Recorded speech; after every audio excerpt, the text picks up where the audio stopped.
Good morning everyone. बेटा आप लोग पेपरों की तैयारी कर रहे होंगे। पिछली क्लास में हमने पहला और दूसरा चैप्टर के शॉर्ट क्वेश्चंस अपने एग्ज़ाम की तैयारी के लिए रिवाइज किए थे।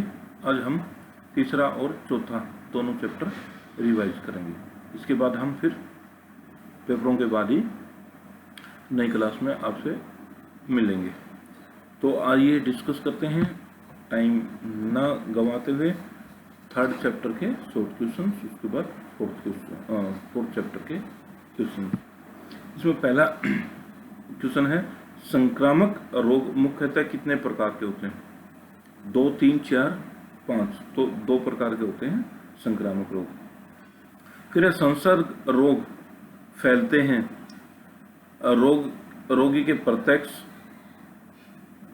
संपर्क से, रोगी के अप्रत्यक्ष संपर्क से, ए, बी या इसमें से कोई नहीं। तो रोगी के प्रत्यक्ष संपर्क में आने से ही संसर्ग रोग फैलते हैं। वायु और श्वास के माध्यम से फैलने वाला रोग कौन सा है? खसरा, काली खांसी, तपेदिक या सभी? तो उपयुक्त सभी, यही रोग वायु के द्वारा ही फैलते हैं। कीटों के द्वारा फैलने वाला रोग मलेरिया, डेंगू, फाइलेरिया या उपयुक्त सभी? तो उपयुक्त सभी, तीनों ही रोग कीटों के द्वारा फैलते हैं। मलेरिया का रोगवाहक मच्छर है मादा एनाफिलीज। सभी को पता है मलेरिया किससे फैलता है? मादा एनाफिलीज मच्छर से। पालतू कुत्ते के काटने से रोग, पागल कुत्ते काटने से कौन सा रोग होता है? रेबीज। तपेदिक की खोज रॉबर्ट कोच ने कब की थी? 1882 ईस्वी में। 56, 80 कोई भी ऑप्शन दे सकते हैं। 1882 में। डेंगू ज्वर किस मच्छर के द्वारा फैलता है? डेंगू ज्वर है एडिस इजिप्ट मच्छर के द्वारा फैलता है। चूहों द्वारा फैलने वाला रोग प्लेग। पेचिस भी हो सकता है, चेचक और डायफारिया ये भी हैं। तो थोड़ा सा इसको ध्यान दे देंगे। चूहों से कौन सा रोग फैलता है? प्लेग। डीपीटी का अर्थ क्या है?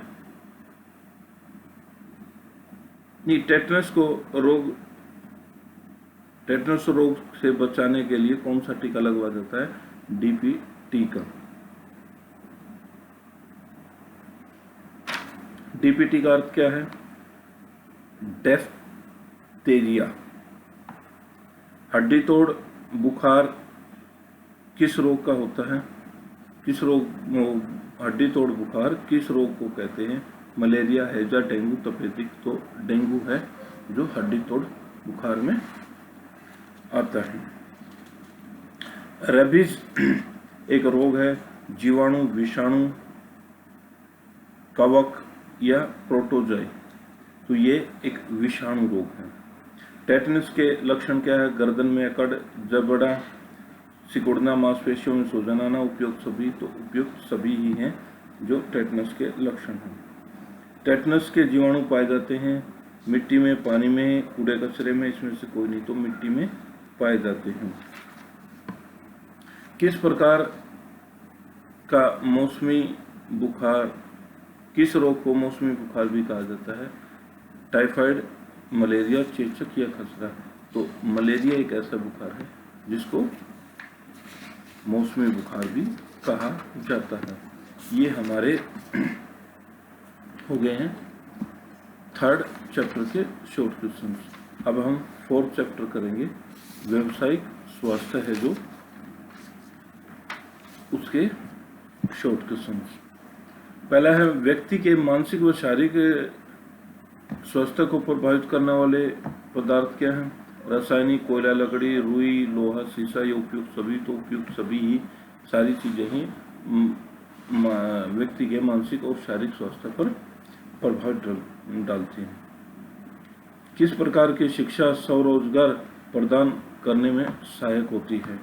स्वास्थ्य, शारीरिक, व्यावसायिक, नैतिक? तो व्यावसायिक शिक्षा ही। वातावरण संबंधी समस्याओं का कारण क्या है? प्राकृतिक आपदाओं का आना, ज्वालामुखी विस्फोट, गलत योजना, भवन का निर्माण, उपयोग सभी, तो तीनों के कारण ही वातावरण संबंधी समस्याएं होती हैं। रेडियोधर्मी विकिरण क्षेत्रों में काम करने वाले व्यक्ति को किस रोग की चपेट में आते हैं? तो उस रोग को कैंसर होता है। इसमें ऑप्शन दे रखे हैं दमा, तपेदिक, ब्लड प्रेशर, तो ये रोग हो जाते हैं।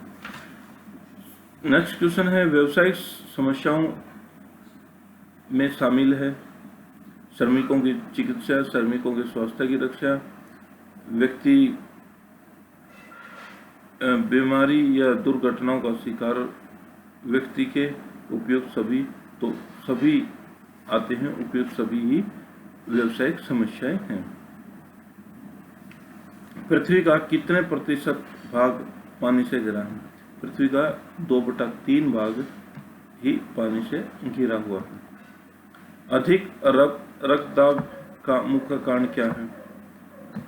जल प्रदूषण, ध्वनि प्रदूषण, वायु प्रदूषण, भूमि प्रदूषण, तो ध्वनि प्रदूषण ही अधिक रक्तदाब का कारण है। ध्वनि प्रदूषण से किसका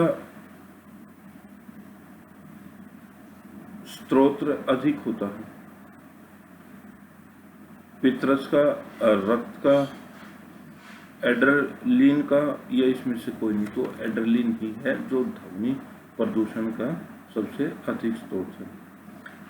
जनसंख्या वृद्धि के कारण कौन सी समस्याएं होती हैं? बेरोजगारी, अन्न की, आवास की, उपयुक्त सभी, तो सभी समस्याएं होती हैं, उपयुक्त सभी है आंसर। वातावरण में अनुचित और अनचाही आवाज और शोर कहलाता है ध्वनि प्रदूषण, यानी वातावरण में अनचाही और ज्यादा शोर वाली होगी तो उसको ध्वनि प्रदूषण कहेंगे। इसमें वायु, जल, या इसमें से कोई नहीं, इस तरह से। औद्योगिक थकान के कारण होते हैं तापमान का अधिक होना, स्वच्छ वायु का अभाव और कार्य की तीव्रता, पदोन्नति में अवसरों का अभाव, उपयुक्त सभी, तो उपयुक्त सभी होते हैं। ठंड में काम करने से कौन सी बीमारी होती है?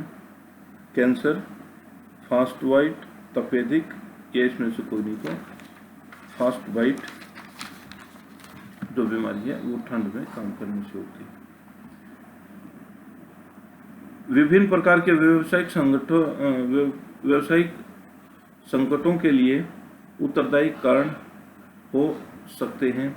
एक है भौतिक व सामाजिक कारण, मनोवैज्ञानिक व पर्यावरण संबंधी कारण, या परिस्थिति व विद्युत संबंधी कारण, या उपयुक्त सभी। ये तीनों ही व्यावसायिक संकटों के उत्तरदायी कारण हैं। वायु प्रदूषण के कारण होने वाली बीमारी कौन सी है?